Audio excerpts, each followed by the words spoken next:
Hey, how's it going? Thank you again for joining me here on my channel. I've been spending a lot of time talking about ADHD and talking about autism spectrum disorder and just kind of sharing my own personal experiences. For those of you who had a chance to see my video on what it was like to be late diagnosed, well, first, thank you so much for checking it out. Thank you so much for commenting. Thank you so much for your support.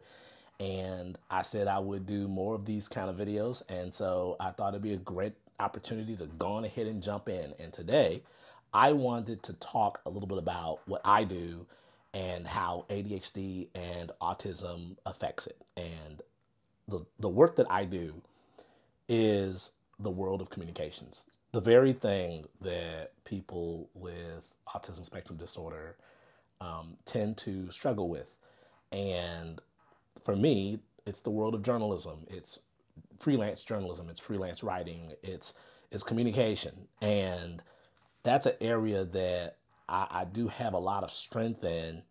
But when it comes to doing the work, it does come with its own challenges. That's not to say that it's impossible, as much as to say that yeah, there's definitely some moments that it feels very challenging. But I also want to encourage those of you who have ADHD and those of you who have autism spectrum disorder, how to to face some of those challenges, even when they're incredibly uncomfortable. For some of you, it might be absolutely debilitating and totally uncomfortable, and I totally understand that.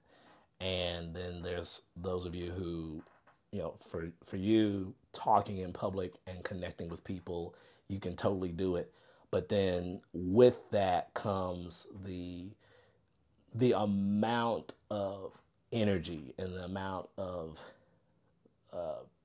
time and the amount of connecting that it takes for it to be successful. And then sometimes you leave the moment feeling very, very tired. So I get it. I love journalism and I love news and I love talking in front of people. It's the whole reason of why now I'm doing more of these type of videos. When I was a boy, I played with my mom and dad's camcorder and always did these short films and movies and did my own little news show. And I didn't think that, years later that this is where things would go, that I would be talking in front of a smartphone, recording myself talking about this kind of thing. And I certainly didn't know that I had autism or ADHD, which explains a lot because as a boy, I lined up my cars I did like a whole traffic jam video lining up all my cars. So that was, yeah, that should have been like first sign number one. But, but besides that, what is it like for a person with autism spectrum disorder and with ADHD to do journalism? Well, first off, it can be quite invigorating, but it also can be a lot of work, a lot of energy, and you have to prepare for it in such a way that it won't cause you a lot of stress, because going to the event or covering it is already going to have by itself this natural amount of stress to it, especially if you've never been to a location where the story is happening. If you're new to the area, that's a whole thing. For me, what helps is knowing the area, and much of my work involves me going to places where I know the general metro area of Dallas Fort Worth, but I'm okay with going to a part of Dallas Fort Worth where I have to cover a story and interview somebody. Now, if I absolutely have never been to a specific neighborhood, I try to research that area. I try to use, the maps, Google Maps and things like that, and I look at the area. I research the event before I go. I try to get a contact before I get there. I'm trying to do all these different things to reduce stress and to make sure that I don't forget all the details to the story and where it is and how I could get there. And, taking care of things like the best route to get there, how early I need to get there, that kind of thing, and having it in my calendar. I have most of everything now set up in my Apple Calendar, which is great. So the first thing is just making sure that I know my surroundings and I know my area. The other thing is when I get there, just kind of allow myself to ease into the story and into the crowd, the group, trying to find my contact at the same time too. Anytime that I have to cover a story, I find myself not necessarily just jumping right in immediately to a crowd or a group of people and start asking questions, unless I absolutely have to, unless it's kind of a serious, big breaking news type of thing that's going on. So that is a thing.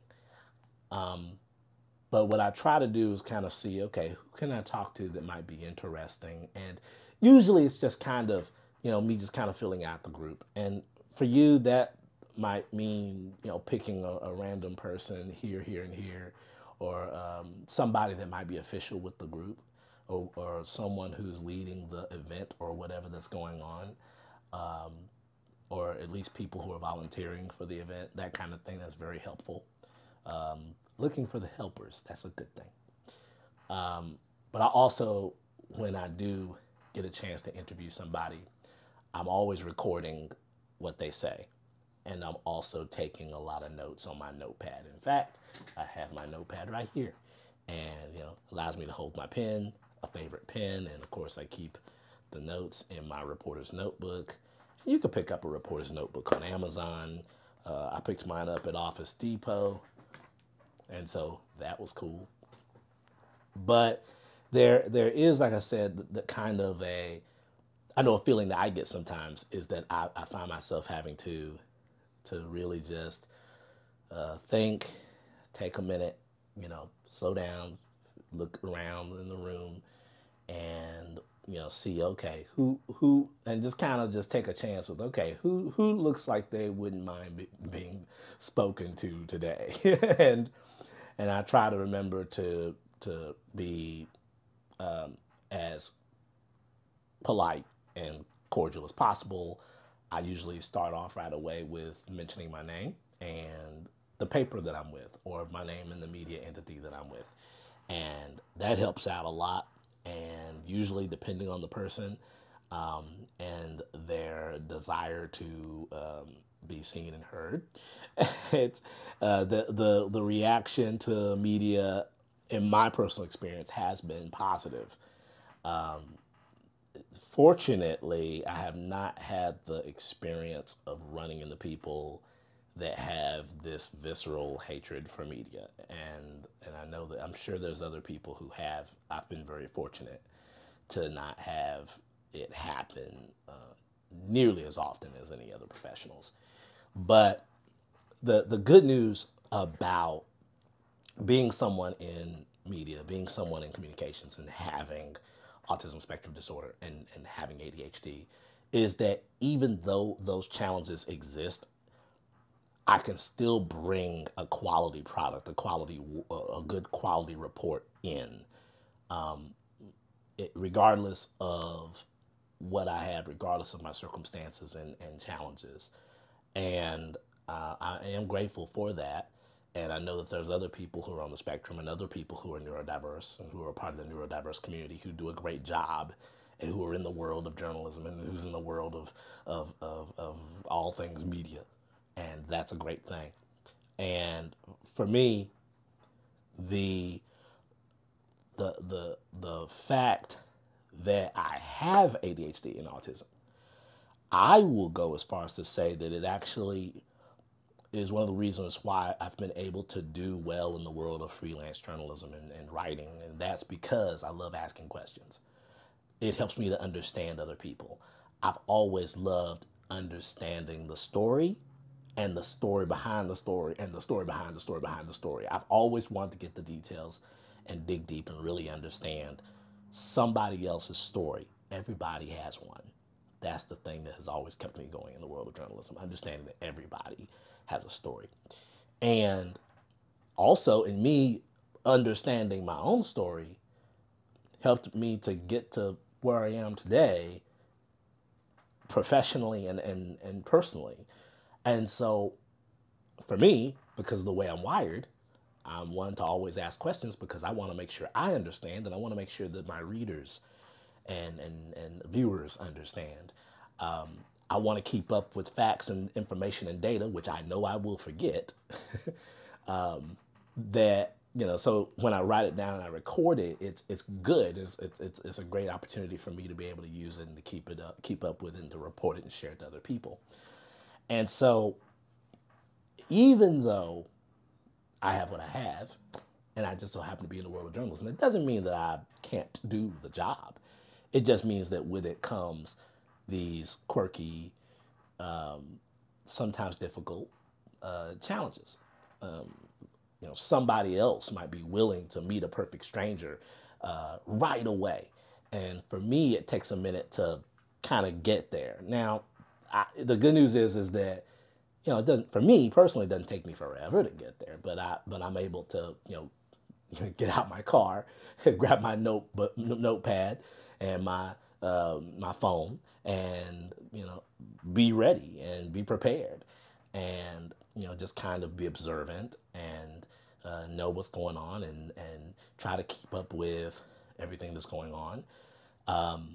When I'm feeling like, wow, let me have a minute. That last interview was heavy.